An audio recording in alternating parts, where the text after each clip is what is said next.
글씨 잘 네, 보이, 잘 보이진 어, 않아요, 쌤. 잘 보니까. 빛이 예, 반사돼가지고. 밑으로 써주시면 보일 것 같은데.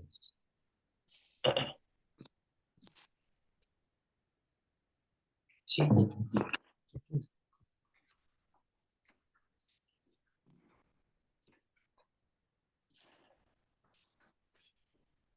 칠판이 하나 더 있죠.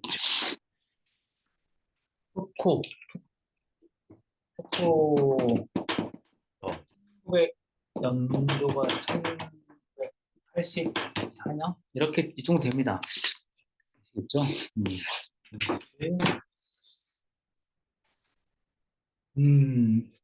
푸코의 그 가장 친한 친구, 철학자 들레즈도 아시죠? 그죠? 들레즈는 1925년에서 그렇게 살았어요. 그러니까 푸코는 참 짧은 생애를 살았음을 알 수 있습니다.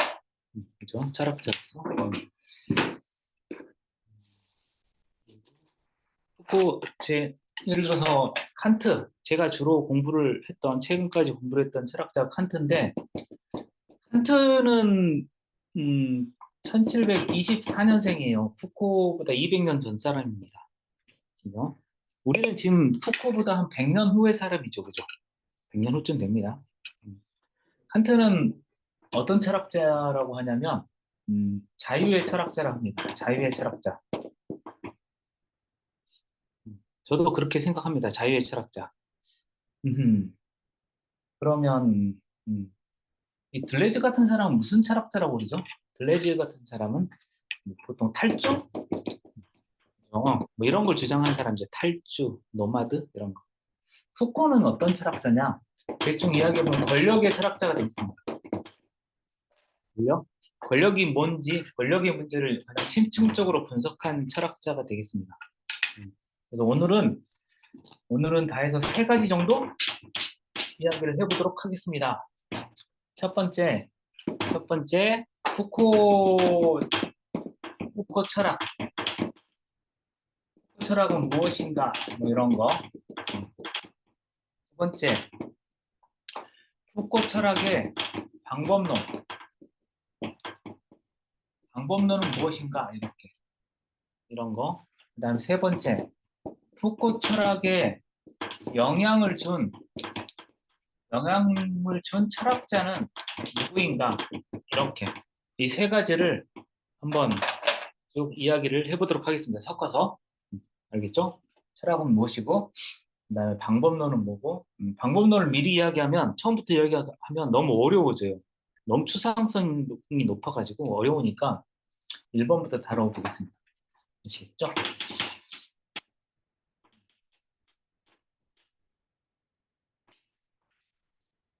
날씨가 엄청 춥습니다, 지금.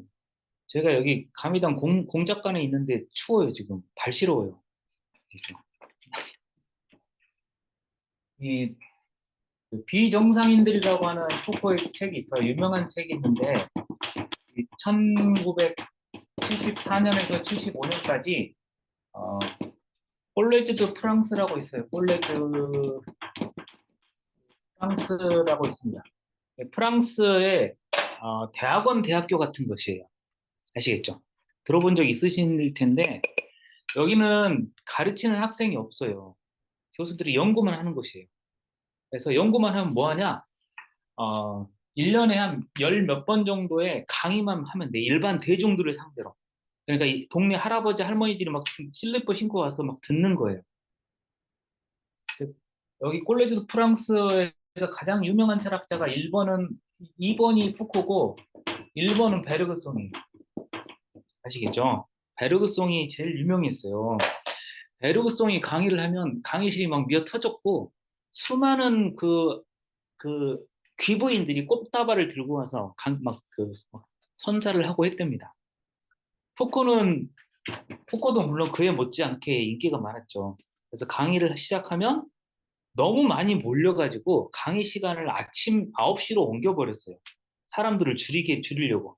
그런데도 미어 터진 거예요. 맨날 사람들이 다 녹음기를 갖다 놓고 듣고 녹음기를 갖고 가서 다시 공부하고 뭐 이런 식으로. 그 강의록이 이런 책으로 나와 있어요. 물론 책이 한 10권 정도 돼요. 한 10년 강의를 했으니까. 읽어보시면 되고, 그러니까 그나마 대중들이 읽을 수 있는 책이에요. 비정상인들 이런 거. 토코의 가장 유명한 책은 제가 저한테 꼽아라 그러면 저는 말과 사물을 꼽을 텐데, 이건 1966년에 나온 거예요. 이 말과 사물이 제일 위대한 작품이 아닐까? 개인적으로 생각해요. 여러분들이 읽는 그 감시와 처벌은 이것도 물론 엄청 좋은 책이죠. 어떻게 이렇게 좋은 책을 선택했죠? 훌륭한데요. 이건 1975년도에 나온 겁니다. 그죠? 그래서 보면은 여기하고 여기 사이에 단절이 있어요. 푸코한테. 단절이 있습니다. 그러니까 방법론에서 변화가 커요. 철학적으로. 지금 얘기하려고 하는 건 이겁니다. 이 책에 이 책에 보면 몇 가지 사례가 있어요. 오늘 그 사례를 가지고 이야기를 해보겠습니다. 첫 번째, 셀레스타라고 하는 여성이 있었어요. 이 여성이 자기 딸을 살해합니다. 살해하고 자기 딸의 그 넓적다리를 잘라가지고 구워서 양배추로 싸 먹어요. 알겠습니까? 양배추 쌈을 해서 먹었어요. 이런 엽기적인 일이 벌어졌어요. 두 번째, 파파부안느라는 여성이 있었어요. 이 여성은 길을 가다가 어떤 숲속에서 자기가 모르는 아이 두 명을 살해했어요. 알겠습니까? 아무 관계도 없는 아이들을. 근데 나중에 진술에 하면 그 아이가 자기가 미워하는 어떤 공작의 자식들이라는 걸 알았고, 그렇게 착각을 했고, 그래서 살해했다는 것이죠. 이건 정치적 살인이죠, 그죠? 정치적 살인인데, 이런 게 있습니다. 그다음에 세 번째. 세 번째는, 코르니에라는 여성이 있었어요. 이 여성은, 혼자 살고 있었는데, 남자랑 살다가 이혼을 당하고, 뭐 애도 죽고, 그래서 어느 마을에 살다가, 옆집에, 옆집에 어린 아이가 있는데, 이 아이를 봐주겠다고 해요. 그래서 그 집에 가요. 아이를 봐주다가 그 아이의 목을 잘라요. 아시겠죠? 목을 자르고 이 목을 들고 있어요. 목을 들고 있는데 그 엄마가 나타난 거죠. 아시겠죠? 그 엄마가 나타나니까 그 목을 창문 밖으로 던졌어요. 창문 밖으로 던졌고 그리고 나서 하는 말이 있었어요. 이것은 사형감이야. 이렇게 자기가 이야기했어요. 나는 사형감이지 이런 이야기를 했다는 거예요. 아시겠죠? 이 세 가지 사례가 있어요. 이걸 왜 이야기했냐? 자, 보세요. 여기서 가장 문제되는 게 요거예요. 왜 그럴까요? 여기 똑같이 엽기적인 살인이죠, 그죠? 여기 심지어 두 명을 죽였잖아요. 근데 이것만이 문제가 됐어요. 이 여자는 어떻게 됐을까요? 셀레스타 이 여자는 어떻게 됐을까요? 음, 음. 이 여자는 미쳤을까요? 안 미쳤을까요? 미친 것 같잖아요, 그죠? 이거 미치지 않고서야 불가능하지. 그런데 이 당시가 기근이었대요, 기근. 그러니까 먹을 게 없었던 거죠. 그러면 이 여성은 살해할 이유가 충분하죠, 그죠? 배고팠으니까. 아시겠습니까? 우리로는 이해가 안 되지만, 우리 감각으로는 살해할 이유가 충분하다고 판단됐어요. 아시겠죠? 그러니까 이 여자는 미친 거예요, 안 미친 거예요? 미치지 않은 거예요. 그럼 어디로 가야 되죠? 이 여자는 감옥에 가야 돼요. 아시겠죠? 이 여성은 어떨까요? 이 여성은 미쳤느냐, 안 미쳤느냐? 이 여성은 다른 사람이라고 착각을 했잖아요, 그죠? 이 여자는 창란에 빠졌어요. 그리고 이 여자는 병원에 가야 돼요. 그래서 기소가 되지 않고 병원에 입원하게 됩니다. 요거, 이 여성은 미쳤습니까? 안 미쳤습니까?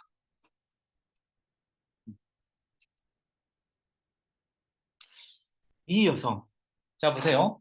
자기가 살인을 저지르고 있는데 나는 사형감이야. 라고 뭘 하고 있죠? 도덕적 판단을 하고 있죠. 도덕적 판단을 내리고 있잖아요. 정확한 판단이잖아요. 그죠? 이렇게 판단을 하고 있으면 뭐죠? 이성적이죠. 그러면 이 여성은 감옥에 가야 되겠죠. 그렇지 않나요? 그죠? 안 보이나? 감옥에 가야 되겠죠. 이렇게 각도상으로. 감옥에 가야 되는데 이 여성은 감옥에 가지 않았어요. 어디로 갔냐? 병원으로 갔어요. 이상하죠, 그죠? 그리고 똑같이 미친 것 같은데, 이성을 갖고 있으면 감옥에 가야 되는데, 이렇게 미친 건 아닌 것 같고, 왜냐하면 정상이니까 도덕적 판단을 내리고 있고. 음. 이런 경우, 이 코르니에, 이 세 번째 경우, 이 세 번째 경우에 역사적으로 무슨 사건이 벌어졌어요. 여기에. 여기에 뭐가 있냐면, 역사적 변화가 있어요. 이성적인데, 평소는 너무나 이성적인데, 지금 살인을 저질렀잖아요. 그죠? 이게 광기죠. 그잖아요? 살인을 저질렀어요. 이성적인데 살인을 저지른 거죠. 이런 게 가능한가요? 내가 철저히 이성적인데 어떻게 살인을 저지르죠? 불가능하잖아요. 그죠? 여기에 뭐가 개입했을까? 이 당시에 요 문제가 사법부와 의학계의 초미의 관심사였어요. 사법부에서 이 사람을 처벌해야 되겠는데 처벌 이유가 없는 거예요. 왜냐하면 정상적이니까 처벌을 해야 되겠는데 말도 안 되게 살인을 한 거예요. 이해 가시죠? 의학계에서는 이 사람이 정상이 아닌 것 같은데 설명할 수가 없는 거예요. 이걸.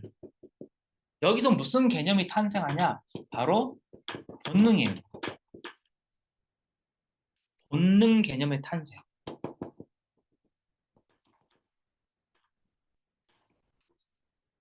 그러니까 이 본능 개념은 이게 19세기 초반이에요. 19세기 초반.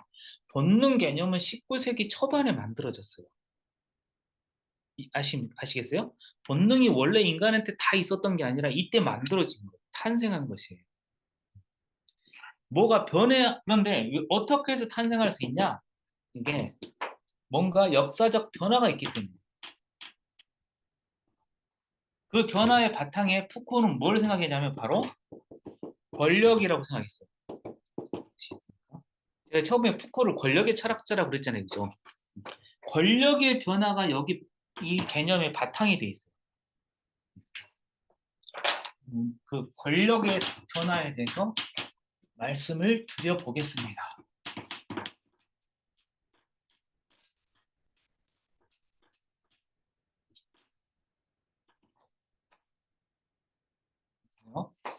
보통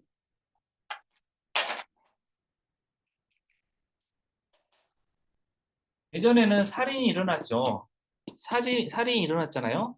그러면 살인이 일어났을 때 이성적이다.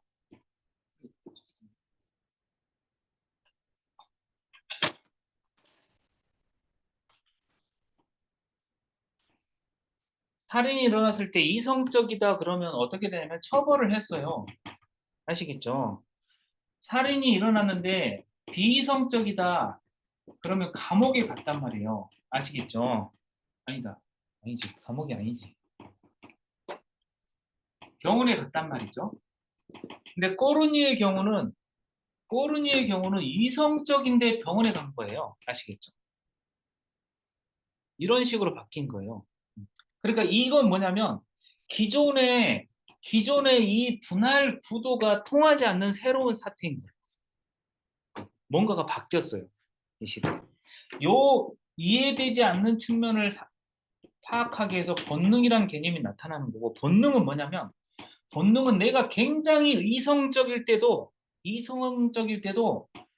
비자의적으로 비자의적으로 그다음에 폭발적으로 나타나는 것이라는 거 아시겠죠? 본능. 자의적이지 않죠. 비자의적으로 나도 모르게 나타나는 폭발성이에요.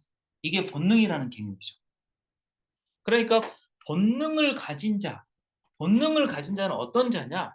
정상적이어도 정상적이어도 일을 저지를 수 있는 자. 그래서 어떤 자냐면 위험한 자. 아시겠죠? 위험한 자. 그래서 사회는 이 위험한 자를 관리하기 시작해요. 이때부터 위험한 자의 관리가 시작됩니다. 그러면 여기 우리가 지금 19세기를 보고 있잖아요. 19세기를 봤잖아요. 그 전에는 어땠을까? 한 17세기 정도는 어땠을까? 이때는 살인이 벌어지잖아요. 살인이 벌어지면 살인만큼의 처벌이 이루어져요. 알겠습니까? 살인이 벌어지면 그만큼의 처벌이 이루어져요. 이거 왜 이랬냐면 범죄는 군주에 대한 침해예요. 아시겠습니까? 서양에서는 모든 범죄가 군주의 권한을 침해하는 것이에요. 그러니까 범죄 행위가 크면 클수록 더 화려하게 처벌을 해요. 아시겠죠? 이때 이걸 주권 권력이라고 해요. 군주의 주권을 지키려고 하는 권력이에요. 이 권력은 군주만 갖고 있는 거죠. 그러니까 여기서 가장 중요한 게 뭐냐면 주권 권력은 군주에 대한 침해의 크기만 봐요. 크기만.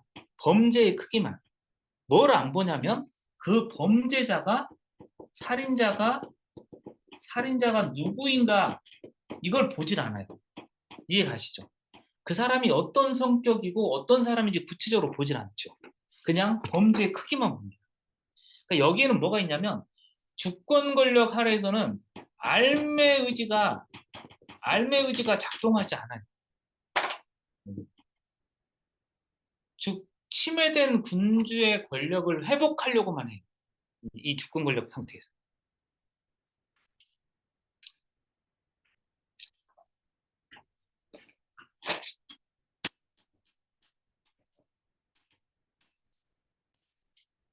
그런데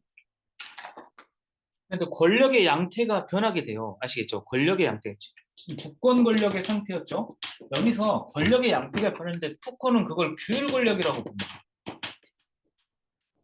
이 규율 권력의 모습에 대해서는 감시와 처벌에서 다 이야기를 해놨어요. 지금 읽고 있는 거죠?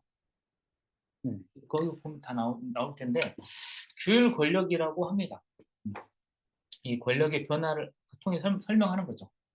그러니까 이 주권 권력과 다르게 이 규율 권력 하에서는 뭐가 작동하죠? 당연히 알매 의지가 작동한단 말이죠. 그 살인자가 누구인지를 알려고 그래요. 그 살인자가 정상인지 아닌지를 알려고 하고, 아시겠죠? 그리고 또 뭘 알려고 할까요? 유년기도 알려고 하고, 아시겠어요? 어떻게 컸는지 그걸 다 알려고 합니다. 유년기가 어떤지, 성인일 때는 어땠는지, 이상한 행동은 없었는지. 여기서 가장 중요한 건 뭐냐면 바로 요겁니다. 유년기가 굉장히 중요해요. 이 규율 권력 아래에서. 그러니까 이 푸코에 따르면 우리가 근데 어린이가 되게 소중하잖아요. 그죠? 어린이가 너무 소중해진 것도 사실은 규율 권력의 효과라는 거예요. 왜냐하면 본능은 어디서 나타나는 거냐면 본능은 어릴 때부터 잠재져 있는 거예요. 이게. 그래서 어린이에 대한 관리가 되게 중요해집니다. 이렇게. 그러니까 우리는 지금 어린이를 소중하게 생각하고 있지만 푸코 개념으로 보면 규율 권력이 강력하게 작동하고 있는 거예요. 그러니까 TV에 보면 그 뭐죠? 금쪽이 다루는 그 오 박사님이 바로 이런 걸 하고 있는 거예요. 어린이에 대한 관리를 하고 있는 거죠, 사실.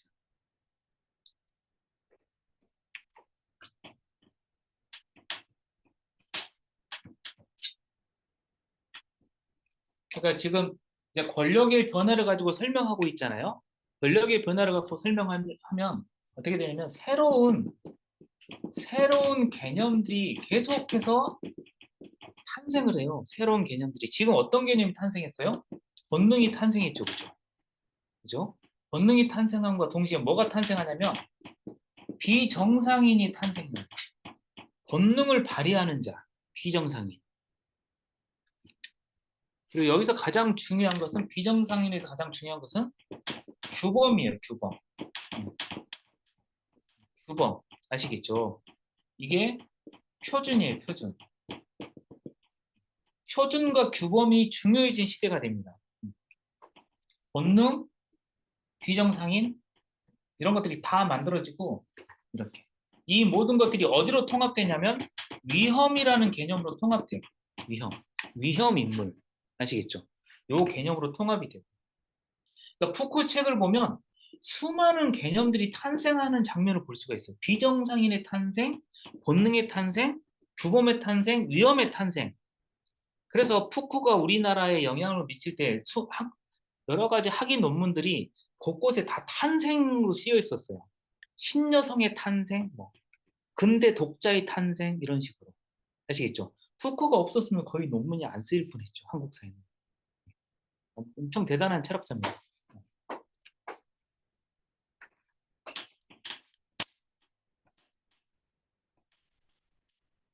이, 자, 조금 더 권력의 양태를 조금 더 살펴볼게요. 이제 권력의 양태를 조금 더 살펴보면 푸코의 질문은 이렇게 돼 있어요. 푸코는 철저하게 반플라톤이에요. 반플라톤. 그래서 이 권력이란 무엇인가 이런 질문을 던지지 않아요. 무엇인가의 질문이 아니라 어떻게 작동하는가 이렇게 던져요. 질문을. 그러니까 예를 들어서 푸코의 질문은 명사가 아니고 동사라고 볼 수 있어요. 권력이란 무엇인가가 아니라 어떻게 작동하고 있는가. 그러니까 작동하고 있는가니까 파악하기가 되게 어려워요. 명사라면 참 좋을 텐데.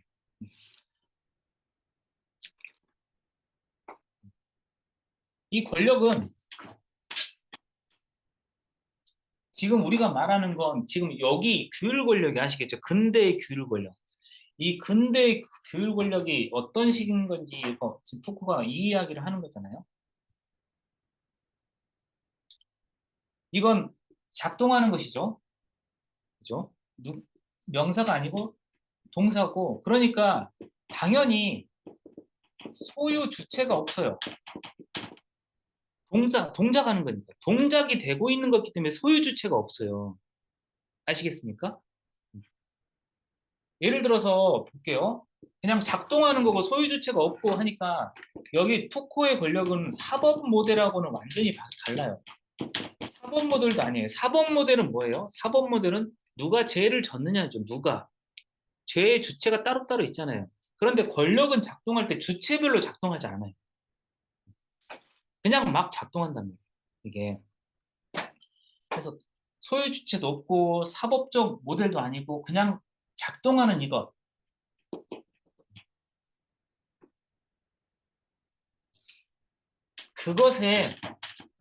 그것에 건축학적 표현이 있죠. 뭐죠? 이게? 감시와 처벌을 읽었다고 안 그랬습니까? 곧 읽는 건가요? 다 읽었나요? 아직 안 읽었나요? 건축학적 표현이 뭐냐면 판옵티콘이에요. 혹시 들어보셨나요? 판옵티콘 이렇게 돼 있고 이것은 이렇게 돼 있습니다. 판과 옵틱으로 나눠져 있는 거예요. 이렇게 쪼개면 판은 전체 모두 이런 뜻이에요. 판. 옵틱이 뭐죠? 시각과 관련된 것이죠. 시각적인.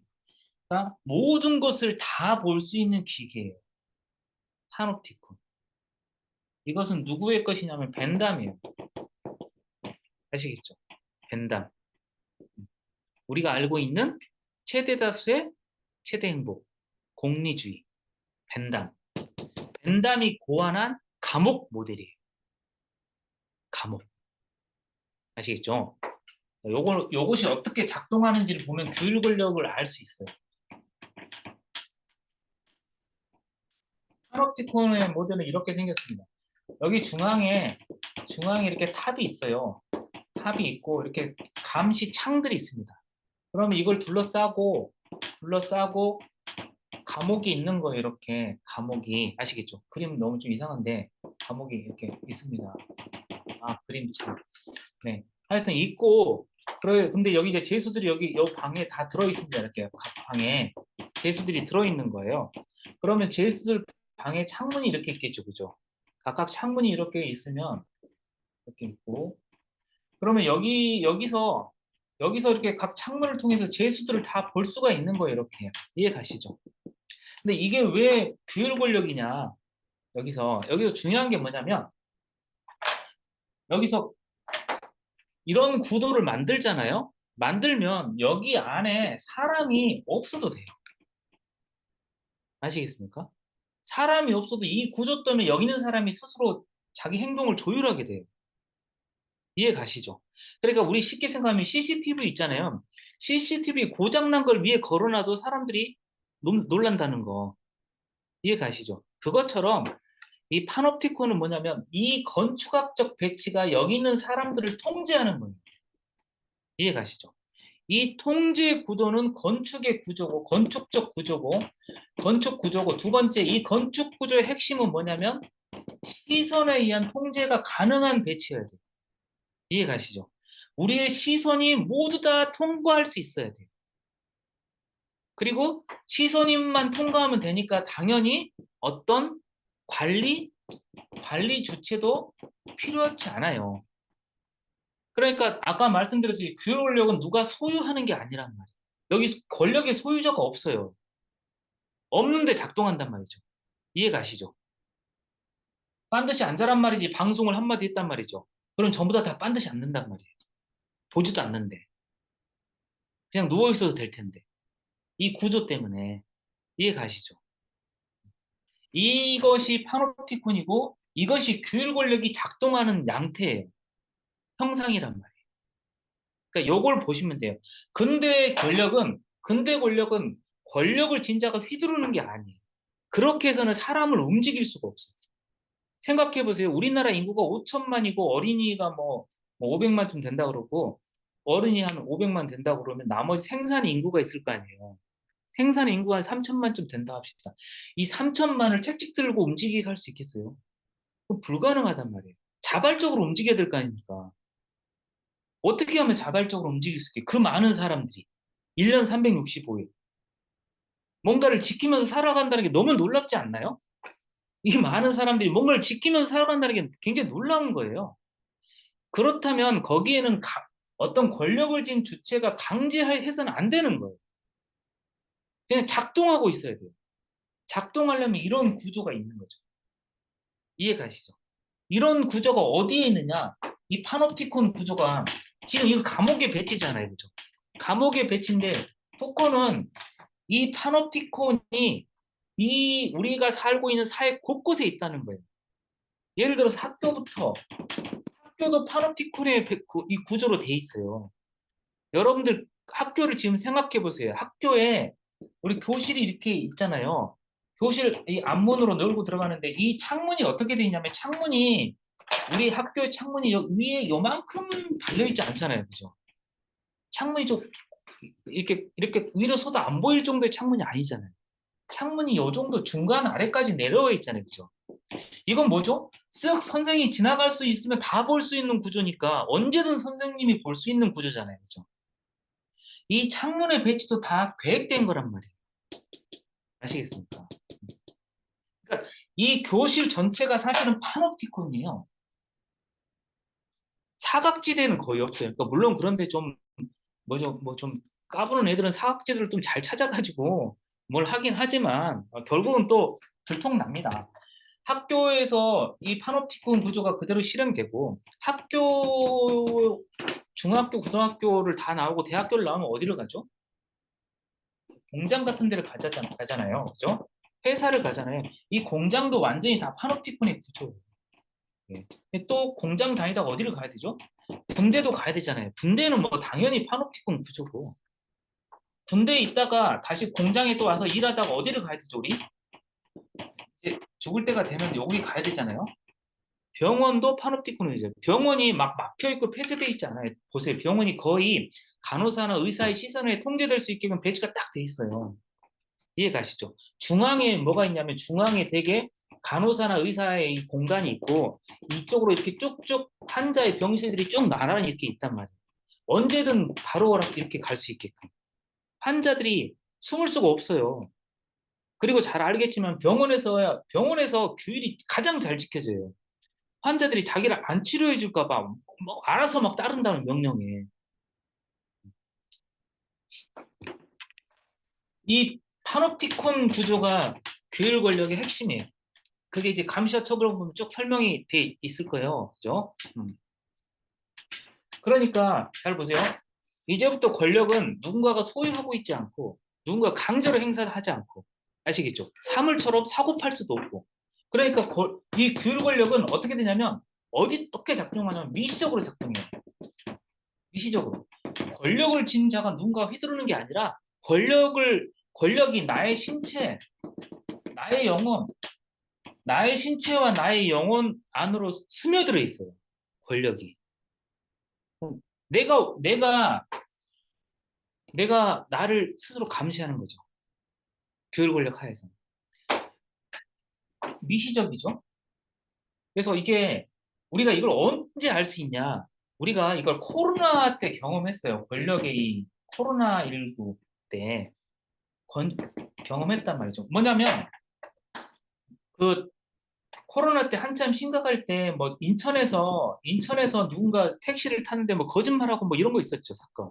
기억납니까? 누군가 거짓말 했다네. 뭐 그러면 신천지가 뭐 어땠다네. 이런 거 있었잖아요. 그죠? 이때 우리가 어떻게 됐죠? 사회적으로 다 분노를 했잖아요. 그죠?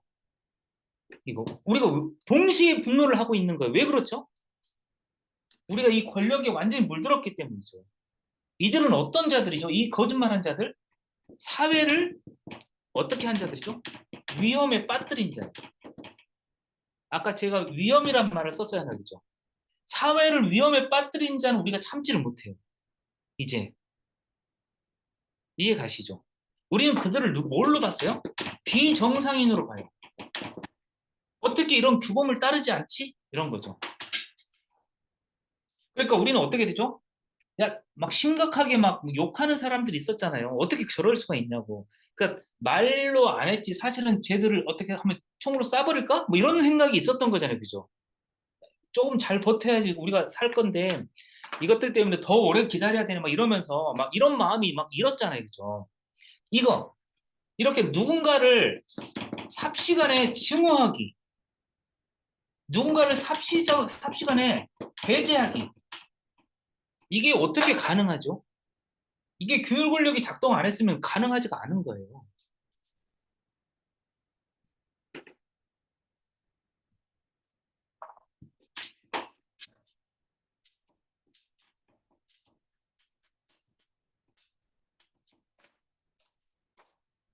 미시적이고 규율 권력은 미시적이고 주체가 없고 사물이 아니니까 미시적은 어떻게 작동하냐면 어떤 방식으로 작동하면 인접적으로 작동해요. 그러니까 뭐냐면 수직적인 모델이 아니에요.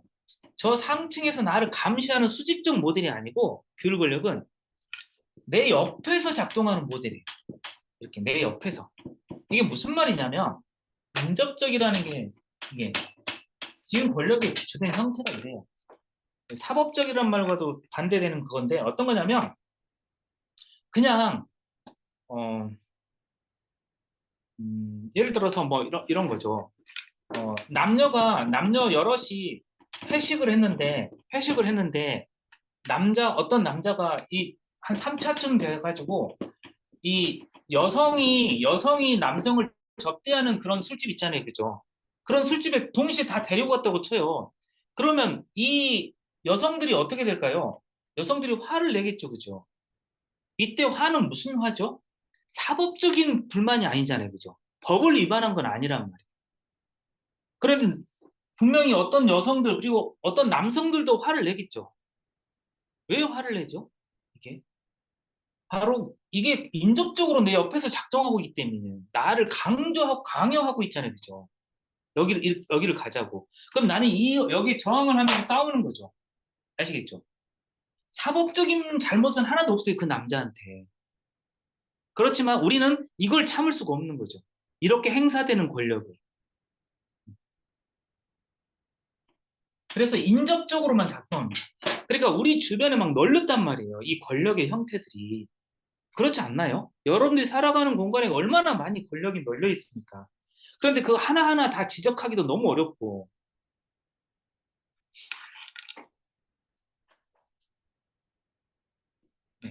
네. 이게 이제 주요 권력 형태입니다. 이런 전체 권력 형태를 여기 주권 권력 이걸 파놉티콘의 모델이라고 했잖아요. 그죠? 미시적이고 인접적이니까 여기서는 어떤 일이 발생하냐면 자주 전쟁이 벌어져요. 전쟁이 이런 전투가. 알겠습니다. 옆 사람하고 막 다툰단 말이에요. 상사하고도 자주 다투게 되고 주위에 남녀가 다투게 되고 막 위계 권력이라든지 뭐 이런 식으로 자꾸 다투게 된단 말이죠. 요것과 반대되는 이 주권 권력의 대표적인 모델을 리바이어던이라고 해요. 아시겠죠? 리바이어던은 어디서 나온 말이죠? 예? 누가 쓴 말이죠? 음, 홉스. 홉스의 말이죠. 홉스의 말한 리바이어던은 성서에 나오는 괴물이죠. 홉스는 이 성서의 괴물을 뭘로 썼어요? 국가. 국가가 괴물이라는 거예요. 그러니까 이게 무슨 말이냐면 우리 인간이 있고 인간과 인간 사이에 뭐가 발생해요? 전쟁이 발생한다는 거예요. 자꾸 싸운다는 거죠. 그러니까 어떻게 해야 돼요? 너희들의 주권을 양도해. 누구에게? 국가에게. 그럼 국가가 주권을 무조건 행사하네. 국가가 주권을 행사한다는 게 뭐냐면 국가가 모든 폭력을 행사하겠다는 거예요. 그러니까 너희들은 싸우지 말라는 거죠. 이게 홉스의 리바이어던 모델이에요. 그러니까 주권과 권력을 누가 갖고 있냐면 국가, 즉 왕이 갖고 있는 거죠. 이 모델은 옛날 모델이다. 그러니까 지금 근데 왜 새로운 모델을 말하고 있냐? 새로운 모델을 왜 말하는가? 그건 이런 거예요. 저의 경험을 말씀드려 보겠습니다. 제가 제가 쓴 권력이란 무엇인가에 나와 있는 경험인데 저는 89학번이란 말이에요. 저랑 뭐 비슷한 분 여기 계실 수도 있을 것 같은데 손 드셨는데 네, 김진 선생님이 손을 드셨네요. 그죠? 이 시대가 이 시대가 언제냐면 소련이 붕괴되고 아시겠죠? 독일 장벽이 무너지던 그때 비슷한 때 아시겠죠? 이게 89년부터 92년까지 벌어지는 일이에요. 이게 무슨 말이냐면 89년 이전부터 해가지고 모든 대학을 다니던 사람들이 대부분 어떤 일을 꿈꿨냐면 이 사회를 바꾸고 싶다 그랬어요. 그때 군부 정권이고 했으니까 바꾸고 싶은데 그 모델이 뭐였어요? 공산주의 모델이었단 말이에요. 그죠? 학생 운동을 했다는 거, 데모를 했다는 거죠, 한마디로. 공산주의 모델인데 이 당시 공산주의 모델에서 가장 중요한 건 뭐냐면 국가를 전복하는 거예요. 되셨습니까? 국가를 전복해서 그 권력을 뺏어서 우리가 민중이 권력을 찾으면 사회가 좋아진다 이렇게 생각을 한 거예요.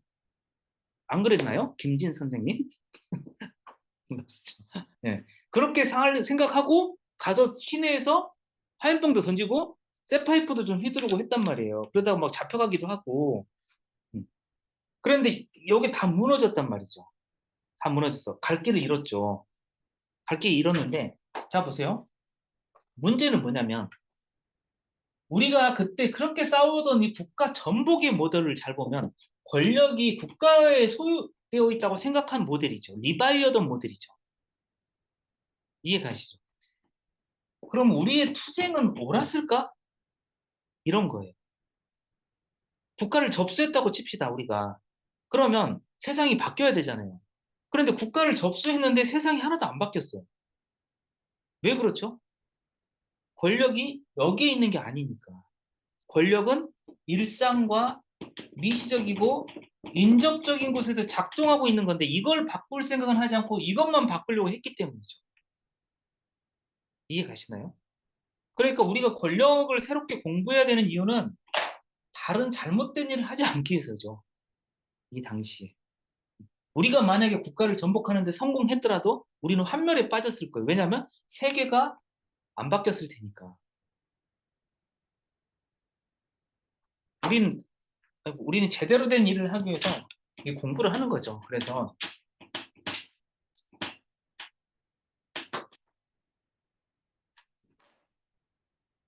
이 국가 모델을 바꾸면 이제 이 국가 모델에서 교육 권력 모델을 바꾸잖아요. 가장 큰 차이가 뭐냐면 이제 첫 번째는 사물이냐 아니냐 했었잖아요, 그죠? 사물이냐 아니냐 기억을 떠올려 보면 두 번째는 알미냐 무지냐예요. 이게 가장 중요해요. 사실 우리한테 중요한 건 요거죠. 그러니까 권력과 알의 관련성은 푸코예요. 권력과 알의 관련성. 이걸 다룬 사람은 그러니까 권력은 우리를 모르게 하는 게 아니라 알게 한다는 거예요. 그러니까 권력은 네거티브가 아니고 포지티브한 것이에요. 아시겠습니까? 뭔가를 생산하는 적극적인 것이란 말이죠. 모델이 두 가지가 있어요. 나병의 모델과 패스트의 모델이 있습니다. 질병의 모델 중에 이 두 가지가 있는데 나병 모델은 뭐냐면 우리나라도 옛날에 하고 있는 거 지금도 하고 있지만 나병 환자들 어떻게 하죠? 그걸 배제해버리는 거죠. 소록도로 배제하는 형태잖아요. 그죠? 그런데 우리가 패스트 모델은 코로나하고 똑같죠. 그죠? 배제할 수가 없어요. 곳곳에서 발생하니까. 어떻게 해야 되죠, 이제? 배제가 아니고 이걸 좀 소록도로 몰면 좋은데 패스트는 이 전염병이란 말이에요. 지에 의한 전염병이잖아요. 흑사병이잖아요. 근데 사람들이 많이 죽잖아요. 이 역사적 경험이 사람들을 뭘로 만드냐면 권력의 형태를 바꾸게 해요. 이제는 배제하는 게 아니라 여기 한 마을이 있으면 마을의 외딴 곳에 배제하는 게 아니라 이제는 마을 전체를 구획을 해야 돼요. 이렇게 아시겠죠? 구획을 하고 여기 곳곳에 정보를 수집하는 사람을 둬야 돼요. 아시겠죠? 여기에 세 가구가 살고 세 가구, 네 가구, 세 가구 하면 여기 사는 사람들을 다 파악을 해야 돼, 이제. 무슨 말 알겠죠? 우리가 이렇게 하지 않았나요? 이래가지고 여기서 코로나 걸리면 어떻게 됐죠? 코로나 걸리면 격리를 시켰잖아요, 그죠? 뭐 과자 같은 거 주면서 격리를 시켜놨지 않습니까? 그죠? 격리시키는 걸 알아야 되는 거 누가 걸렸는지. 그래 2주 뒤에 풀어주는 거죠. 여기서 걸리면 배제하는 게 아니라 또 격리를 시켜주고 다 알아야 되잖아요. 그래 이때부터는 뭐죠? 헬스 모델에서 가장 중요한 것은 세부에 대한 정확한 알미예요. 이해가시죠? 그래서 여기서 중요한 건 규율 권력 하에서 개인에 대한 알미 무한히 증가해요. 알겠습니까? 무한히 증가해서 심지어 우리는 뭐죠? 나이 40, 50 넘으면 막 문자 날아오죠. 막 뭐 건강진단 받으세요. 뭐 이런 게 다 날아오잖아요. 다 파악을 하고 있는 거죠. 우리 연도별로 생애 주기를 다 파악해주고 있는 거잖아요. 개인에 대한 알미 무한히 증대합니다. 그 전에는 뭐죠? 알고자 하지 않았던 거죠. 이렇게 쭉쭉 다 알고자 하는 권력, 개인을 다 파악하고자 하는 권력.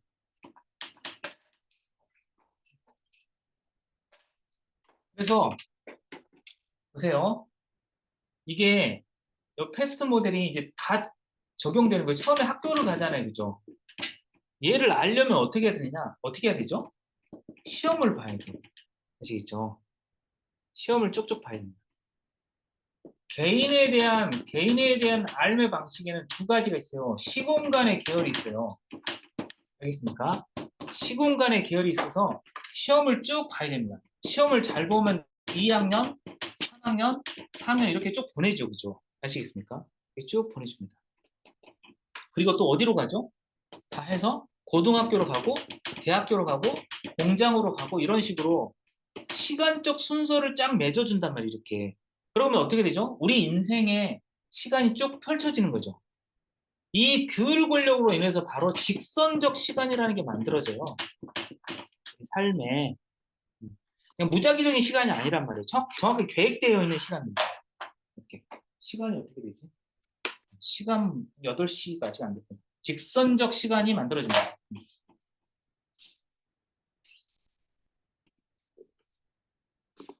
이 시험은 어디서도 벌어지잖아요. 병원에서도 벌어져요.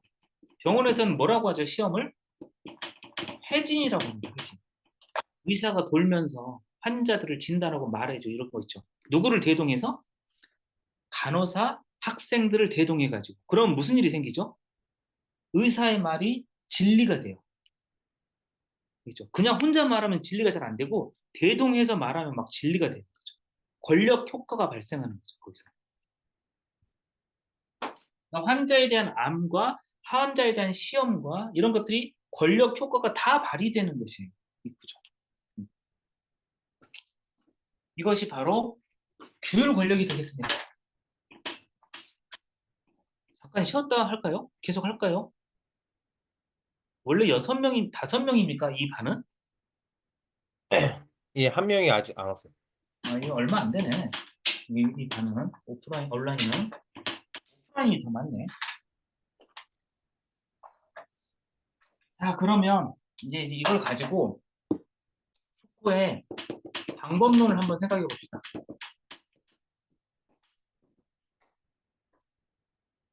자, 보면 알겠지만, 자, 보세요.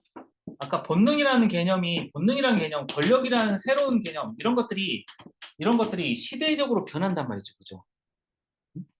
본능이 19세기 이전에는 없었어요. 본능이라는 개념이. 그 다음에 비정상이라는 개념, 19세기 이전에는 없었어요. 우리 시대에 굉장히 중요한 개념이에요. 그래서 잘 보면 알겠지만, 푸코는 지금 어떤 개념과 어떤 중요한 내용들이 시대별로 다른 양상으로 나타난다고 생각하잖아요. 그죠? 그죠? 그래서 푸코한테는 보편 개념이 없어요.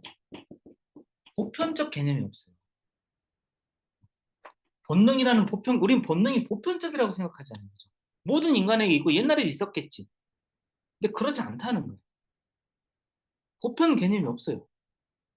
그러니까 다른 말로 하면 더 적절한 철학적 개념으로 하면 초월적 개념이 없어요. 초월적 개념이 없어요. 신이 우리 사회 바깥에 나가서 우리 초월해 있듯이 어떤 개념이 사회하고 상관없이 다 적용되는 그런 개념? 없다는 거예요. 시대마다 달라집니다. 아시겠죠? 시대마다 달라집니다. 첫 번째, 보편 개념이 없고 초월적 개념이 없어요. 두 번째, 더 중요한 게 있는데, 음, 음, 그,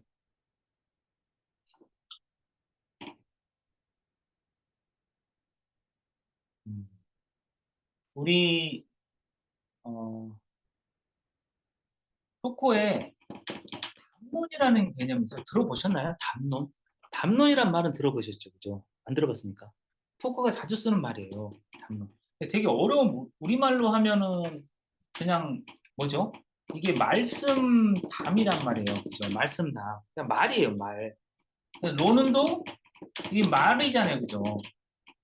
우리 이렇게 쓰는데 그냥 말인데 이렇게 해서는 의미가 통하지 않고 아시겠죠? 통하지 않고 이, 이게 디스코스인데 아시겠죠? 디스코스를 뜻하는 건데 이게 요 개념을 포착하는 게 포코를 좀 제대로 아느냐 모르느냐 이런 차이가 있는데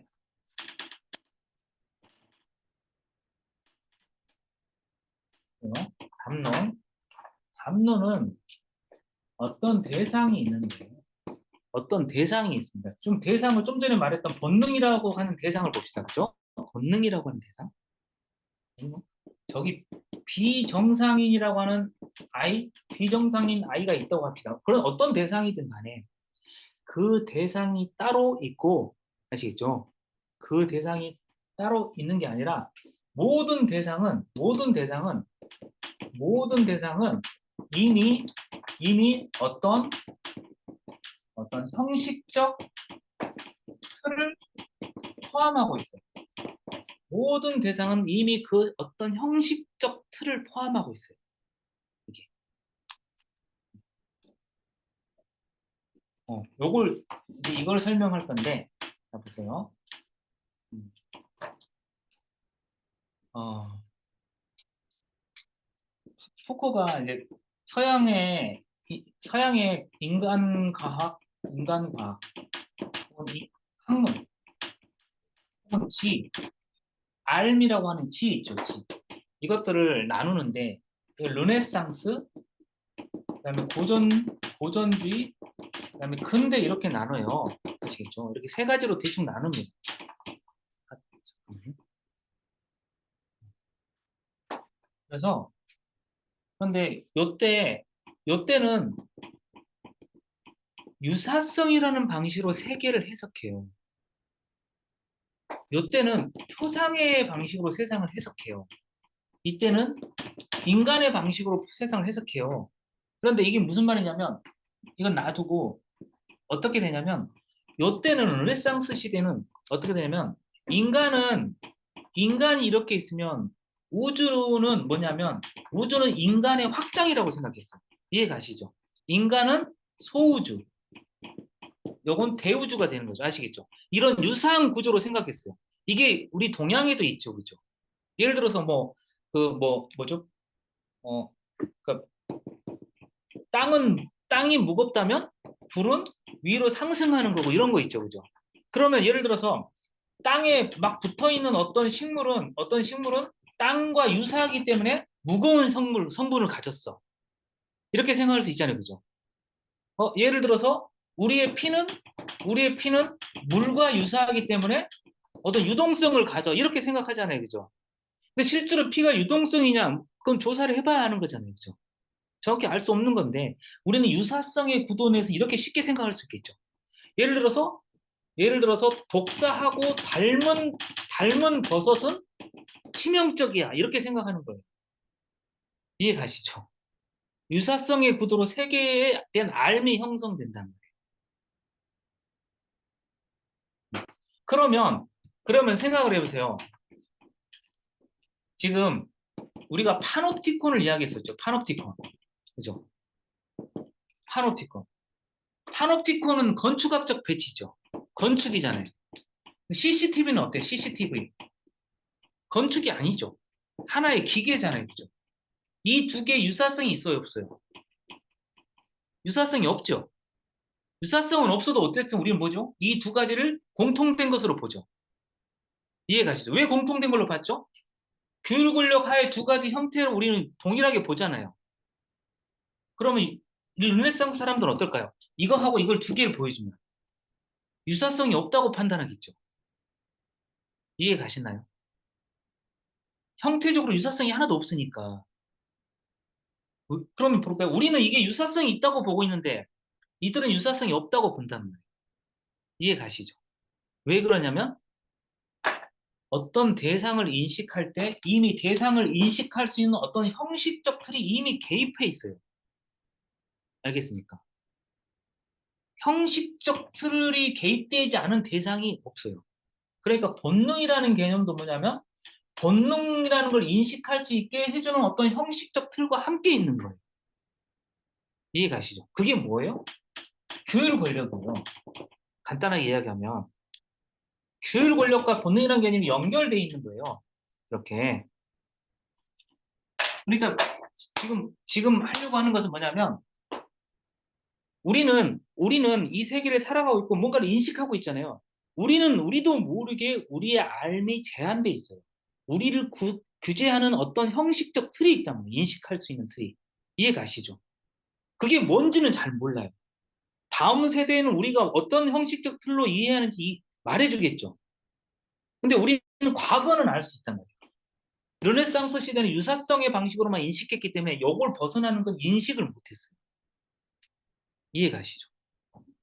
우리 근대는 뭐냐면 인간을 바탕으로 이해를 해요. 이게 무슨 말이냐면 칸트 철학을 보면 다 인간론이에요. 니체 철학은 초인론이에요. 인간론이에요. 인간을 극복하자. 다 인간이에요. 핵심이. 이해 가시면 우리 이제는 유사성의 방식으로 생각지도 않아요. 그죠? 그러니까 이걸 뭐라고 부르냐면 이제 푸코의 이제 개념으로는 보세요. 푸코의 개념으로 중요한 개념인데 이걸 에피스테메라고 불러요.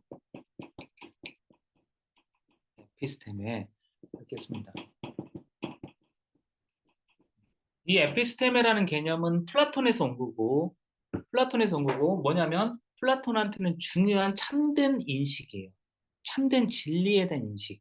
이걸 에피스테메라고 부르는데 푸코는 이걸 바꿔서 어떤 시대에 존재하는 인식 틀이라는 개념으로 써요. 아시겠죠? 그 르네상스의 에피스테메, 고전주의 시대의 에피스테메, 근대의 에피스테메가 다르다는 거예요. 이해 가시죠? 엄청 설명 잘하고 있죠. 지금 장난 아니죠. 지금. 에피스테메 뭔지 알겠죠? 에피스테메, 그러니까 잘 보면 역사는 하나도 아니고, 아시겠죠? 역사는 진부하는 것도 아니에요. 역사는 뭐예요? 에피스테메의 교체예요. 무슨 말 알겠죠? 그 주권 권력의 상태에서 규율 권력으로 올 때 진보한 거냐 그게 아니라는 거예요. 교체된 것이에요. 아시겠죠? 우린 또 다른 역사로 또 교체되겠죠. 더 중요한 지금 핵심은 뭐냐면 우리가 이야기하려고 하는 건 뭐냐면 이런 에피스템에 의해서 어떤 대상이든 한계가 지어져 있어요. 각각의 에피스템에서. 그걸 뭐라고 불러요? 담론이라고 부릅니다. 담론. 아시겠죠? 제가 담론을 설명하다가 여기 온 거 아닙니까? 지워가지고 담론. 그러니까 무엇을 담론으로 본다는 게 뭐냐면 그냥 하나의 대상만을 보는 게 아니라 대상을 규정하는 형식적 틀을 동시에 보는 것이에요. 이해 가시죠? 그걸 동시에 봐야 돼, 이제. 그걸 규정하는 형식적 틀이 뭘까? 그러니까 뭐냐면 어떤 중립적 대상이 없어요. 모든 대상은 무엇으로 채색이 돼 있죠. 그 세계, 그 세계가 푸코의 인식론의 세계예요. 이렇게 이런 식으로 구성이 돼 있어요. 요걸 더 에피스테메라는 단어를 외웠고 우리가 알았고 담론이라는 단어를 좀 알았잖아요, 그죠? 이것만으로도 아주 큰 수학이 되겠습니다, 그죠? 그래서 유사성의 에피스테메, 표상의 에피스테메, 인간이라고 하는 에피스테메 이런 식으로 나눌 수가 있어요. 그럼 우리가 살아가는 시대는 인간이라고 하는 시대의 에피스테메인데 그러니까 인간이 척도이고 인간을 바탕으로 인문 과학들이 발생하고 있고 이렇습니다.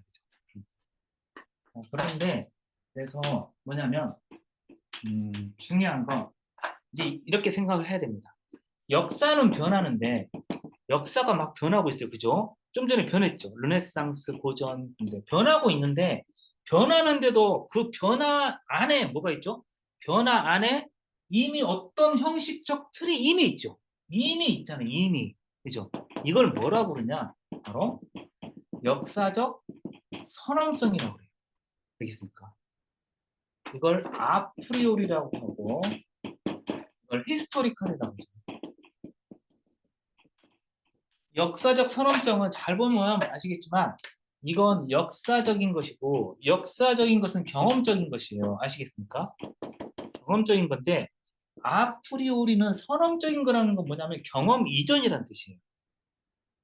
경험하지 않고도 아는 것. 자, 여러분들 보세요. 우리가 어렸을 때 엄마가 없으면 울잖아요. 엄마가 오면 막 달려들잖아요. 그죠? 그런데 엄마가 있음과 없음을 엄마가 가르쳐 줬나요? 있음, 없음을 배운 적이 없는데 우리는 알고 있어. 엄마가 없네. 얘들은 어떻게 알지? 없음을? 가르쳐 준 적이 없잖아요. 그죠? 그러니까 있음과 이 없음이 선험적인 것이에요. 알겠죠? 경험 이전에 존재하는 것이. 우리 인간한테는 동물들도 있음과 없음을 알죠. 어린 고양이가 엄마 고양이가 없음을 안 가르쳐도 안단 말이에요. 동물과 인간은 식물도 분명히 알 거예요. 의식이 있다면. 이런 있음과 없음에 대한 선험적 인식을 갖고 있는 거예요. 이해 가시죠? 이게 굉장히 많아요. 다 이야기할 수는 없지만 이런 선언적인 게 있는데 이런 선언적인 게 뭐라고요? 역사적으로 변한다는 거예요. 이게 뭐죠? 에피스테마가 바로 그렇게 변한다는 거예요. 선언적인데 알겠죠? 우리가 어떤 대상을 인식하려고 할 때 이미 갖고 있는 틀이에요. 이미 갖고 있는 틀이라서 그 틀 외로는 인식할 수가 없어요. 그런데 역사적으로 변해요. 이해가죠? 신기하죠? 선언적인 건데 경험이 아닌데 역사적으로 변한다니까. 이게 푸코의 세계예요. 푸코가 아주 멋들어지게 만든 개념이에요. 그래서 제가 푸코 이거 내가 뭘 하다 말하다 까먹었네. 이거 바로 이걸 탐구하는 작업을 뭐라고 하냐? 고고학이라고 해요.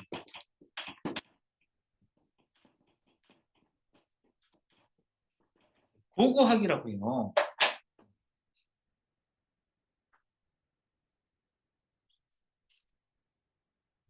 고고학은 어떤 거냐면 이런 거예요. 자 보세요.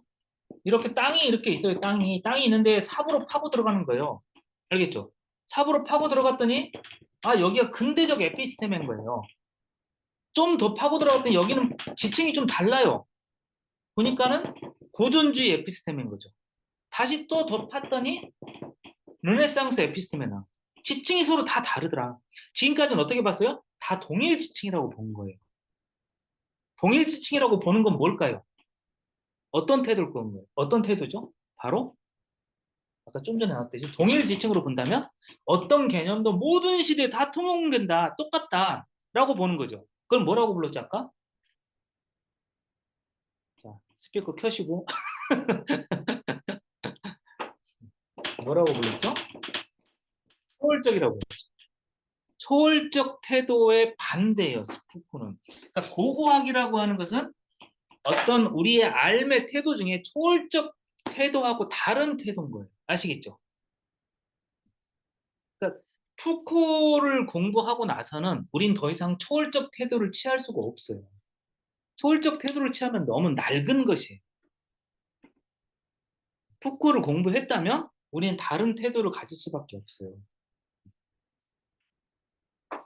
그래서 고고학은 푸코 용어라면 역사적 선험성이라고 할 수 있는 여러 가지 에피스테메들을 발굴하는 작업이에요.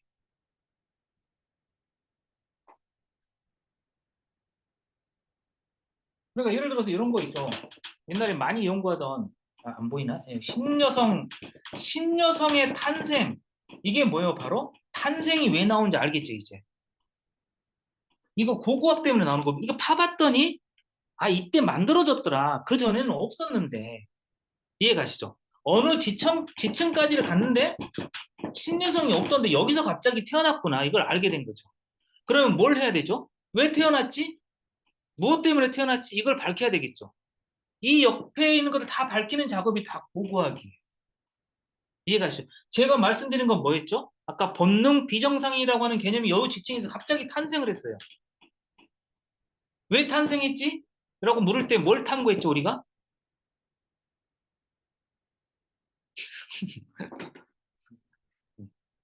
권력을 탐구했죠, 그죠? 그죠? 권력의 변화 때문에 이게 만들어진다라고 이야기했었잖아요, 그죠? 푸코는 이런 식으로 작업을 하거든요. 권력의 어떤 측면이 변화했을까? 어떤 개념이 새로 탄생하면 그 주위에 어떤 권력들이 변모하고 있는 건가? 이런 것들을 보는. 구체적으로 보면 사법적 권력, 의학적 권력 이런 것들 있죠. 이런 것들이 도대체 어떻게 변하는지를 다 살펴보는 거예요. 그 과정 전체가 고고학이에요.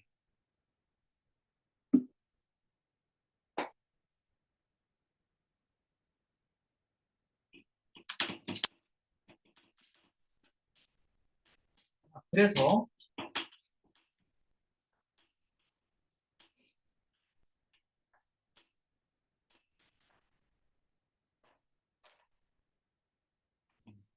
푸코에게 푸코에게 역사는 연속도 아니고 아시겠죠? 보편사도 아니에요. 그러니까 푸코에게 역사는 그걸 특이성이라고 합니다. 이게 되게 중요한 개념, 특이성. 싱귤러리티라고 하는데 이 특이성. 모든 역사는 보편이 아니에요. 아시겠죠? 보편적인 게 없어요. 그 자체적으로 특수한 것들이에요. 그 자체로 보편을 갖지 않는 특수를 특이성이라고 불러요. 이해가십니까? 예를 들어서 자본주의가 있고 자본주의 아래 독점 자본주의가 있잖아요. 그죠? 독점 자본주의도 있고 뭐 또 있어요? 제국주의도 있잖아요. 그죠? 자본주의라는 보편성 속에 특수성을 논하는 거잖아요. 이거. 그죠? 이건 특수성이에요. 아시겠죠? 보편성을 전제한 상태에서. 근데 푸코가 이야기하는 유사성의 에피스테메하고 그다음 표상이라는 에피스테메는 공통의 보편성이 없어요. 아시겠죠? 각각이 고유한 것들이에요. 이걸 뭐라고 부르면 특이성이라고 불러요. 아시겠죠? 특이성을 확인하는 작업. 그러니까 이게 뭐냐면 역사의 고유한 결들을 확인하는 작업. 아주 어려운 작업이죠. 지금까지는 그냥 보편성 하나를 찾고 거기서 뭐가 빠졌으면 뭐 독점 자본주의, 뭐가 더 있으면 상인 자본주의 뭐 이런 식으로 규정할 수 있었는데 그렇게 규정할 수 없어요. 각각 다 고유하게 규정을 해야 돼요. 역사를 더 정밀하게 보는 작업이죠. 안 쉬어도 되겠습니까? 잠깐 3분만 스트레칭하고 화장실 갔다 오는 걸로 하고 하겠습니다. 빨리 좀 쉬었다 오세요. 네, 그럼 8시 10분에 뵙도록 할게요.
네, 그럼 시작하겠습니다. 20분.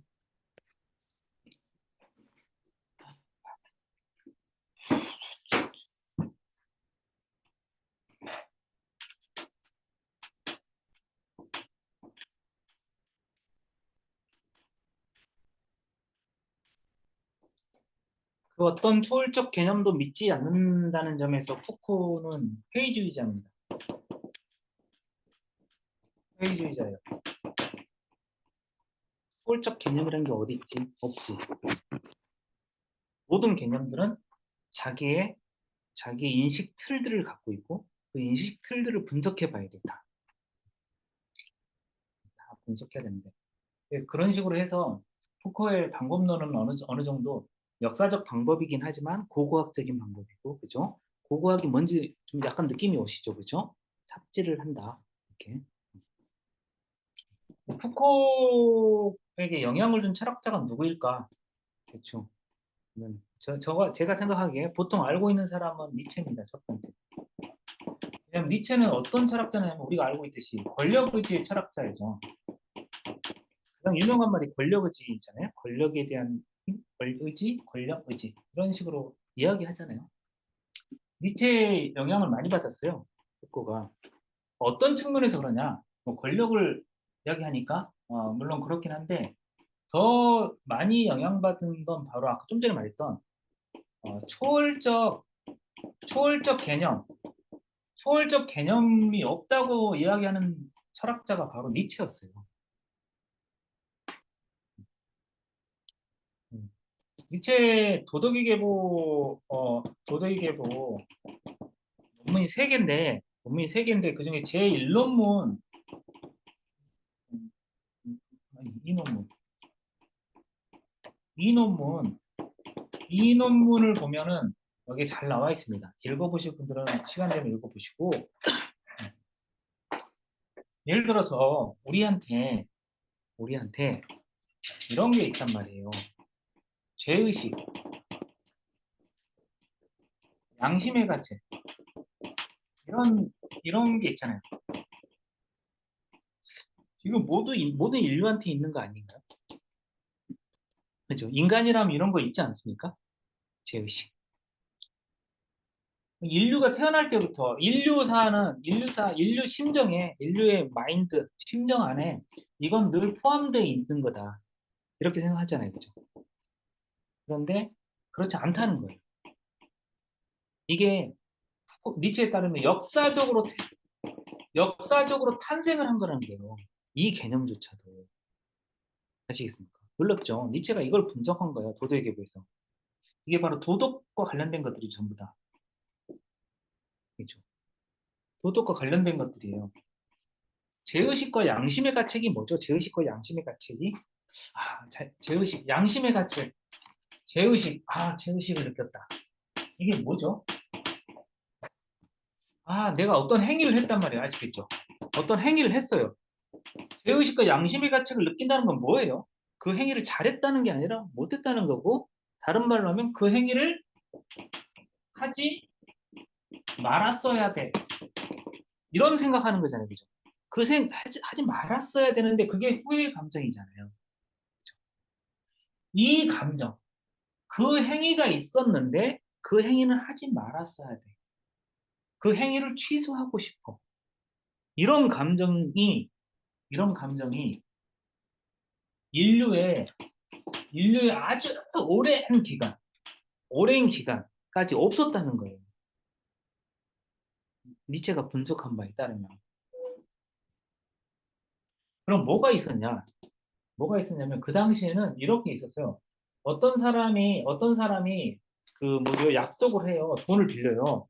약속을 한단 말이죠. 약속을 해서 돈을 빌렸는데 못 갚았어요. 그죠? 못 갚으면 채무 불이행이 발생했으면 그 사람은 어떻게 해야 되냐면 손해를 끼친 거잖아요. 그죠? 그럼 어떻게 되냐면 그 사람은 뭐 몽둥이 몇 대 맞든가 그랬으면 돼요. 알겠습니까? 손해를 줬으면 고통으로 평가하면 되는 거예요. 아시겠죠? 이 시대 가장 중요한 게 그래서 약속이에요. 이 시대. 약속의 원리. 여러분 생각해보세요. 원시 시대라고 생각해보세요. 원시 시대에 내가 힘들게 사냥을 했어요. 사슴을 사냥해서 저기 가서 돌도끼로 바꾸려고 그래요. 바꾸려고 하는데 들고 튀면 어떡하죠? 곤란하잖아요. 그죠? 내가 바꾸려고 하고 산슴을 넘겼는데 걔가 돌도끼를 든 애가 막 튀는 거예요. 이렇게. 그럼 어떻게 되죠? 교환이 안 이루어지죠. 교환보다 더 중요한 게 뭐냐면 그래서 약속이에요. 서로. 아시겠습니까? 이걸 주면 저것을 받는다라고 하는 약속이 더 중요한 거예요. 그러니까 약속할 수 있는 인간을 기르는 게 제일 어려웠어요. 왜냐하면 인간은 처음에 뭐였어요? 동물이었어요. 처음에 동물로 출발했단 말이에요. 인간이 처음 태어나자마자 이성적인 것 없단 말이죠. 어린아이를 키워도 똑같잖아요. 인류는 애초에 동물이었어요. 반쯤. 그러니까 약속을 하는 동물로 키우는 게 아주 아주 어려워요. 그러면 어떤 일이 발생해요? 손해를 끼치면 고통을 준다는 원리가 철의 원칙이에요. 알겠습니까? 이걸 왜 하는 거죠? 이걸 왜 고통을 막 주냐면 기억시키기 위해서. 약속할 수 있는 기억. 이렇게 오랜 시간이 지나야 가까스로 인간이 만들어져요. 아시겠죠? 이 인간들한테는 뭐가 없냐면 이런 개념이 없어요. 나쁜 행위를 했으면 고통을 준다는 것밖에 없는 거예요. 아시겠죠? 후회 이런 게 없어요. 그럼 예를 들어 손해를 끼쳤고 고통을 줬으면 그 사람은 뭐가 될까요? 손해를 끼쳤어. 이때 채무자가 됐죠. 채무자. 그죠? 몽둥이로 10대를 맞았다고 지금 이 사람 뭐가 되죠? 몽둥이를 맞고 나면 기억을 획득하고 자유인이 되는 거예요. 이 과정을 반복하면 뭐가 되냐면 약속을 잘 지킬 수 있는 인간이 되는 거예요. 네. 그 약속을 지키려면 가장 필요한 건 뭐냐면 고통을 잘 받아들이는 능력이에요. 아시겠죠? 그래서 여기서는 이런 게 없단 말이에요. 뭐 하지 말았어야지. 시간이 많지 않아가지고 지금 이제 막 좀 건너뛸 수밖에 없는데. 그러니까 지금 니체가 이야기하고자 하는 건 뭐냐면 좀 이야기가 많이 남았는데 이야기하고자 하는 건 어떤 거냐면 인류사의 어떤 개념도 보편적이지 않다는 거예요. 아시겠죠? 요 개념은 누구에 의해서 만들어졌는데 바로 사제에 의해서 만들어졌다는 거예요. 사제. 그 사제가 누구냐? 유대 사제라고 말해요. 유대 사제. 이 개념을 만든 자. 죄의식을 만든 자. 죄의식을 만들어야지 뭐가 만들어지죠? 책임을 져야 될 거 아닙니까? 그죠? 책임이 뭐죠? 바로 벌이죠. 죄와 벌이 이때 만들어지는 거죠. 죄와 벌이라고 하는 이 해석학은 인류 아주 오랜 시간에는 없었다는 거예요. 그죠? 그러니까 이게 탄생한 거니까 이걸 사멸시킬 수도 있는 거죠. 니체에 따르면. 우리가 해야 될 일이 뭐냐면 니체의 초인은 뭐 팬티를 바지 바깥에 입는 그런 존재가 아니라 초인은 바로 이런 해석학을 분쇄시키는 자죠. 아시겠습니까? 죄의식 같은 거, 이런 것들. 한 가지만 더 시간이 없으니까 더 중요한 철학자는 저는 칸트라고 보는데 영향을 미친 철학자 칸트. 왜냐하면 우리가 지금 좀 전에 뭐 했어요? 담론 이야기 했었죠. 담론. 담론이 뭐였죠? 다시 기억을 떠올리면 어떤 대상도 대상 자체가 아니라 어떤 형식적 틀이 개입해 있다는 거죠. 잘 보세요. 이게 칸트한테서 나온 건데 그러니까 잘 보세요. 음, 제가 방에 들어갔는데 더워요. 내가 더위를 느꼈어요. 그리고 한참 있다가 보니까 내가 난로를 본 거예요. 그래서 나는 어떻게 생각을 했죠? 이건 내 경험이에요. 아시겠죠? 내 경험한 순서예요. 어우, 더워. 어우, 왜 이렇게 덥지? 그러니까, 저기 난로가 켜져 있네? 이렇게 봤단 말이에요. 그러면 나는 어떻게 생각하죠? 아, 저 더위 때문에 난로가 탄생했군. 이렇게 생각하나요? 이거 아니잖아요. 그죠? 이거 틀린 생각이잖아요. 우리 이렇게 생각하면 미쳤다 그러잖아요. 그죠? 어떻게 판단하죠? 난로 때문에 더위가 만들어진 거라고 판단하죠. 근데 잘 보세요. 우리는 경험을 이렇게 했는데도 왜 이렇게 판단하죠? 이상하지 않아요? 그죠? 분명히 경험은 이건데 이렇게 판단한단 말이에요. 자, 보세요. 제가 여기 살고 있는데 분명히 해가 돌고 있는데 해가 돌고 있잖아요. 그런데 우리는 어떻게 되죠? 지구가 돌고 있다고 하잖아요. 분명히 경험은 해가 돌고 있는데 지구가 돈다고 하잖아요. 이게 뭐죠? 신기하죠? 이거. 이 과정. 자, 보세요. 우리의 인식은, 우리의 인식은 경험 그대로 구성이 안 돼요. 대상으로 구성이 되는 게 아니에요. 아시겠죠? 이 순서를 바꿔주는 안에 내부에 다른 장치가 있어요. 아시겠죠? 이게 우리 정신 안에 있는 것이에요. 아니, 칸트는 범주라고 불렀어요. 범주라고 하는 게 우리 안에 있어서 이렇게 경험해도 이렇게 바꿔준단 말이에요. 이해가시죠? 이 범주가 없으면 어떻게 되죠? 우리는 전부 다 더움을 경험하고 난로가 오면 다 전부 다 더위가 난로를 탄생시켰지. 태양이 돌고 있지. 다 이렇게 생각한단 말이에요. 아시겠죠? 그러니까 우리의 어떤 경험도 날 것의 경험이 없고 그것을 이 제대로 인식하게 해주는 어떤 장치가 있어요. 아시겠죠? 이게 뭐예요? 푸코한테는 이게 형식적 틀이었죠. 형식적 틀과 대상이 만나는 거잖아요. 그죠? 바로 이 개념이 칸트한테서 오는 것이에요. 아시겠죠? 그러면 여기서 더 중요한 것은 대상이 아니에요. 대상이 아니고 더 중요한 것은 바로 우리의 주관이에요, 주관. 어떤 걸 경험할 때 가장 중요한 건 우리 주관이에요. 주관이 이걸 바꿔주지 않으면 대상 인식이 안 돼요. 아시겠습니까? 이 주관이 바로 아까 이야기했던 틀이에요, 틀. 에피스테메. 푸코한테는. 그렇게 해서 칸트의 영향을 엄청나게 많이 받습니다. 그래서 나름의 철학을 전개하게 돼요. 지금 막 졸리죠? 거의 막 1시간 20분 만에 거의 막 졸리는 분들이 있는 것 같은데. 더 나아가기는 어렵고, 네. 대충 이렇습니다. 푸코는 대충 이런 철학자입니다. 여러분 설명이 됐는지 모르겠지만, 질문이 있으면 질문을 좀 받아보고 끝내도록 하겠습니다.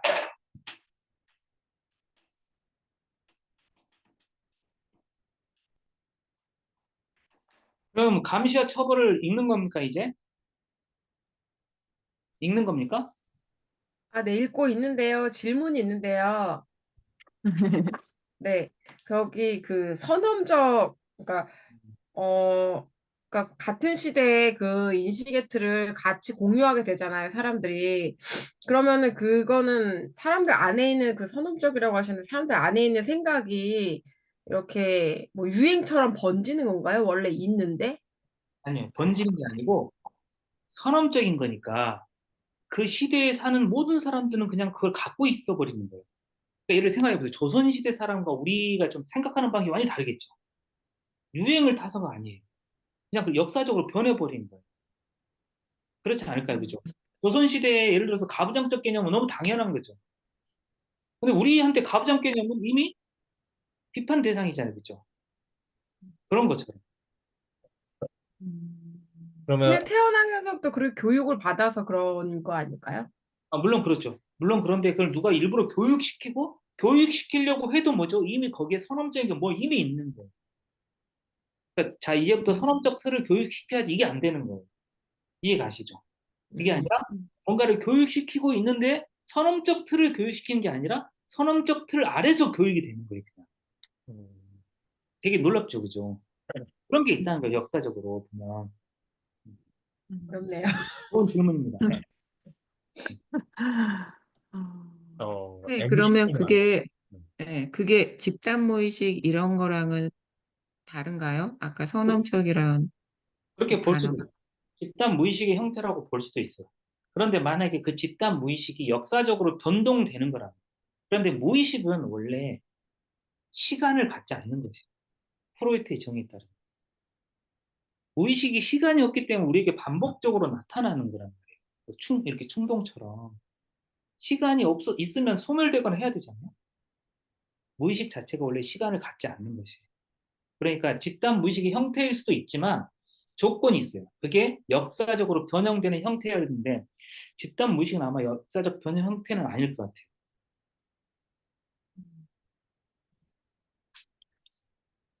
좋은 질문입니다. 질문의 수준이 상당히 높군요. 여기요. 온라인 시드북. 네.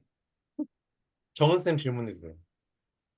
저는 순간 그 아까 그 고고학 설명을 해주셨을 때 그 저희가 그 추계 시대라고 하잖아요. 그 시대에 그 현자들이 비슷한 시기에 나타났잖아요. 그러면 그 시대만의 그 에피스테메가 작동을 했기 때문에 그런 사람들이 나타난 건가요?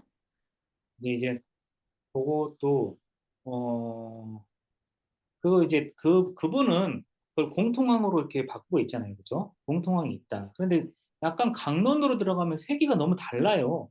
공자의 세계와 부처의 세계와 음, 예수의 세계 이런 거 다 너무 다르단 말이에요, 세계가. 음, 근데 제가 보기에는 에피스테메가 바뀌었다기보다는 인류가 그 사이에 도약을 한 거예요. 인류의 정신 자체가. 갑자기 어떤 상황에서 도약을 할 수가 있어요. 우리도 어떤 경우에 도약을 확 하듯이 그런 도약이 있어요. 그러니까 예를 들어서 제 개념으로 하면 이런 거예요. 아, 먹고 사는 게 너무 힘들어진 세계를 살다가 어느 순간 갑자기 도덕이 중요해진 시대가 딱 되는 거. 갑자기 나만 살다가 함께 사는 게 너무 중요하지 않을까라고 하는 인식을 같이 갖게 되는 거? 그런 식의 도약. 그렇게 보입니다. 에피스테메를 전 인류적인 차원까지 쓸 수 있는지는 모르겠어요. 그죠? 그건 좀 어려울 것 같고, 왜냐하면 문자나 언어가 너무 다 다르기 때문에. 네, 네. 왜냐면 에피스테미는 인식론적인 틀이란 말이에요. 인식할 수 있는 틀. 그럼 같은 언어권이라든지 같은 문자권 이런 정도는 돼야 돼요. 한자 문자, 뭐 여기 뭐 라틴어 문자권 이런 식의 정도는 돼야 되겠죠. 네, 네, 네. 네. 자, 그러면 이상으로 맞춰도 되겠죠, 선생님들? 네. 이렇게까지 고생하셨습니다. 그러면 선생님 오늘 너무 감사합니다. 감사합니다. 네, 감사합니다. 네. 그러면 다음 주에 감사합니다. 감사합니다. 다음 주에 네. 우리 세미나를 열띠기 하고 오늘은 이상으로 마치도록 하고요. 정은 쌤피 부탁드릴게요. 제가 단톡방에 녹화 파일 올려드릴게요. 아, 네, 네. 네, 유튜브로 시청 네, 한 번 더 하시면 좋을 것 같습니다. 네, 네. 네. 다음 주 수업이 그러니까 141조까지 읽고 오는 건가요? 아니요, 오늘까지 141쪽까지고 다음 다음, 주에 읽으시면 될 거예요. 그 다음. 예. 네, 네. 네, 와, 고생 많으셨습니다. 네, 수고하셨습니다. 수고하셨습니다. 감사합니다.